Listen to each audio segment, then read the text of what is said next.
ఓం శ్రీ గురుభ్యో నమః. శ్రీ శ్రీ శ్రీ యోగి రామానంద గురుపాదుగా పూజయామి. శ్రీ లలితా సహస్రనామ స్తోత్రంలోని 45వ శ్లోక వివరణ.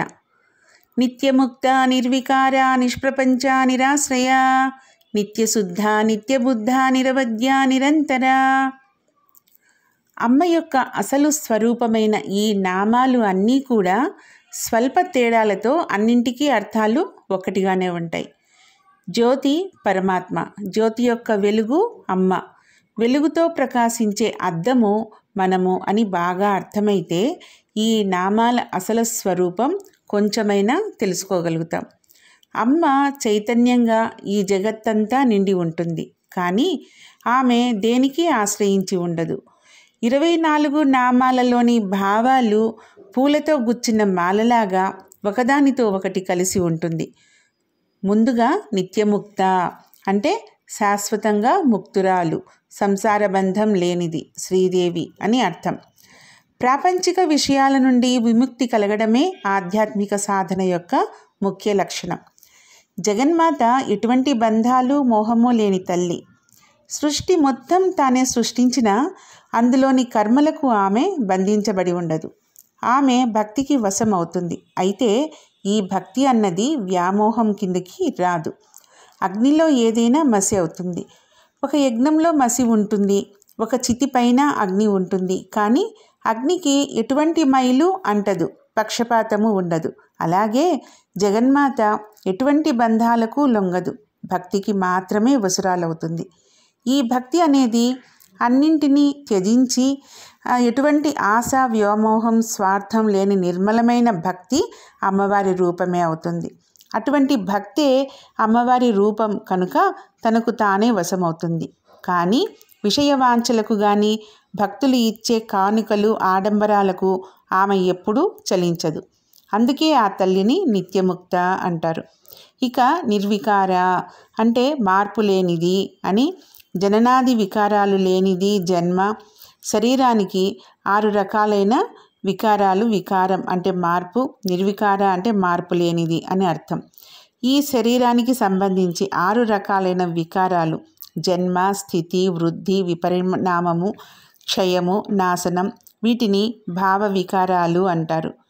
జీవుడు దేహాన్ని ధరించడం, ఆయువు తీరాక నశించడం, ఈ క్రమం కర్మను అనుభవించడానికి జరుగుతుంది. పరమేశ్వరుని భక్తిగా వేడుకున్న వారికి కర్మబంధాల నుండి, జనన మరణాల చక్రాల నుండి విముక్తి కలిగిస్తుంది. ఎటువంటి గుణాలు మనసుకు అంటకుండా చూడాలి. హృదయం నిర్వికారంగా మార్చుకోవాలి. అటువంటి హృదయంలోనే దైవం కొలువై ఉంటుంది. ఏ విధమైన వికారాలు లేనిది నిర్వికార అని ఈ నామానికి అర్థం. ఇకపోతే నిష్ప్రపంచ అంటే ప్రపంచంతో ముడి లేనిది. పంచభూతాలు, పంచ జ్ఞానేంద్రియాలు, పంచ కర్మేంద్రియాలు, పంచ తన్మాత్రలు వీటన్నింటితోనే ప్రకృతి నిండి ఉంది. అయితే వీటన్నింటికి మూల ప్రకృతి అమ్మవారే. అయినా ప్రపంచ వస్తు సముదాయంతో ముడిపడి ఉండదన్నమాట. అవి తన యందు ఉంటాయి, కానీ తనవి కాదు. రకరకాల ఆభరణాల నిండా బంగారమే ఉంటుంది. ఆభరణాలు బంగారమందు వివిధ ఆకారాల్లో, పరిమాణాల్లో మలచబడి ఉంటాయి. కానీ సొట్టలు పోవడము, తెగిపోవడము, వంకరలు పోవడము ఇవన్నీ కూడా ఆభరణాలకే ఉంటాయి, కానీ బంగారానికి ఉండదు. అలాగే ప్రాపంచికమైన లక్షణాలు, విలక్షణాలు, రూపాలు, విరూపాలు మూల ప్రకృతి అయిన అమ్మవారికి ఉండవు. ప్రపంచంతో ముడిలేనిది అని ఈ నామానికి అర్థం. తర్వాతి నామం నిరాశ్రయ అంటే ఆశ్రయం లేనిది అని అర్థం. ప్రపంచంలో మనము ఉండాలంటే కావలసినవి ఆధారం, ఆశ్రయం. చోటు, గాలి, వెలుతురు, నిప్పు, నీళ్లు, అన్నం కావాలన్నమాట. ఇవి ఆధారాలు. అలాగే ఉద్యోగం, ఇల్లు, వాహనం మొదలైనవి కూడా కావాలి. ఇవి ఆశ్రయాలు. ఈ ఆధార ఆశ్రయాలతోనే జీవనము ముడిపడి ఉంటుంది. ఈ ఆధార ఆశ్రయాలు రెండు అమ్మవారే. ఈ సృష్టి మొత్తము ప్రతి ప్రాణిలో శక్తి రూపంలో అమ్మవారు ఆధారంగా ఉన్నారు. కానీ ఆమె ఎవరి శక్తిని ఆధారంగా చేసుకునే అవసరము ఆమెకు ఉండదు. అందుకే ఆమె నిరాధార నిరాశ్రయ అయింది. ఏ ఆశ్రయం లేనిది అని ఈ నామానికి అర్థం. తర్వాత నిత్యశుద్ధ, ఎల్లప్పుడూ శుద్ధమైనది అని అర్థం. నైవేద్యం కోసం పెట్టే పండు మనము పరిశుద్ధమైంది అనుకుంటాం, కానీ పశు విసర్జనాలు అపరిశుద్ధం అనుకుంటే అది చెట్లకు పరిశుద్ధమైన ఆహారం అవుతుంది కదా. కాబట్టి ఈ పరిశుద్ధము అపరిశుద్ధము అనేవి మన మానసిక దృక్పథం మీద ఆధారపడి ఉండే భావనలే కానీ సృష్టిలో అంతర్యామిగా ఉండే అమ్మవారు నిత్యశుద్ధురాలే. మంగళకరమైన మంత్రాలకు ఉపయోగిస్తే అక్షరాలకు పరిశుద్ధత్వం, తిట్లకు అపరక్రియలకు ఉపయోగిస్తే ఇక్కడ అక్షరాలకు అపరిశుద్ధము రాదు. అక్షరాలు ఎప్పుడూ శుద్ధమైనవే. అదేవిధంగా సర్వాంతర్యామిగా ఉండే అమ్మవారు కూడా నిత్యశుద్ధురాలే. మన ఆలోచన విధానం వల్ల బుద్ధికి మలినం అంటుతుంది, దానివల్ల ప్రవర్తన మారిపోతుంది. ఆలోచన మంచిగా, చేసే పనులు మంచిగా, ప్రవర్తన మంచిగా ఉండాలి. జీవుడు చేసే పాపపుణ్యాలకు మలినం అంటనిది శాశ్వతమైనది జ్యోతి స్వరూపిణి అయిన ఆత్మ సాక్షిభూతమవుతుంది.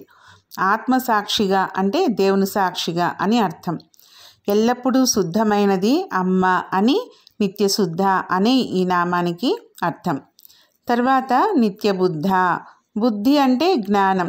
పరమేశ్వరి నిత్య జ్ఞాన స్వరూపిణి కాబట్టి పరమేశ్వరి నిత్యబుద్ధ అని చెప్పబడింది. వెలగడం, మెలకువ రావడం, అర్థమవడం ఇవన్నీ కూడా ఒకే తత్వాన్ని సూచించే మాటలే. కాకపోతే బుర్ర వెలగలేదు అంటాం, ఆలస్యంగా అర్థమైతే ట్యూబ్లైట్తో పోలుస్తాం. జ్ఞప్తికి రావడమన్నా, మెలకువ రావడమన్నా, అర్థం అవడమన్నా ఒకటే. ఇవన్నీ మనలోని జ్ఞానస్వరూపిణి అయిన అమ్మవారి నిత్యబుద్ధి లక్షణాలే సూచిస్తాయి. మన బుద్ధికి అమ్మవారి తేజస్సు సగం తెలుసు, ఆ పైన తేజస్సు బుద్ధే. మనకు మనసు ఎక్కువ, బుద్ధి తక్కువ ఉంటాయి. మనసు లేకుండా అంతా బుద్ధే ఉంటే నిత్యబుద్ధ అనే స్థితి వచ్చేస్తుంది. మనకు పుట్టిన సద్బుద్ధి దైవానుగ్రహం అని, మన ప్రయత్నము దైవానుగ్రహం వల్ల అనుకూలించిందని అనుకోవాలి. కానీ జీవులు ఏమనుకుంటారు, అంతా తామే చేశామనుకుంటారు. ఒక పని సమర్థవంతంగా చేస్తే అది అమ్మ అనుగ్రహం అని తెలుసుకోవాలి. ఒక వ్యక్తి మంచి ఆలోచన, బుద్ధి కలిగి ఉంటే అందులో దైవం నిలుస్తుంది. అలాగే చెడు ఆలోచనల్లో దయ్యం ఉంటుంది. అమ్మవారు అన్ని అవకాశాలు ప్రతి జీవికి కలిగిస్తారు. అది సద్వినియోగం చేసే బుద్ధి, జ్ఞానము ఆ వ్యక్తికే ఉండాలి. అలా ఉండాలి అంటే సదా ఆ తల్లిని శరణు వేడాలి. అప్పుడే అమ్మ మనల్ని కరుణిస్తుంది. నిత్య జ్ఞాన స్వరూపురాలు అని ఈ నామానికి అర్థం.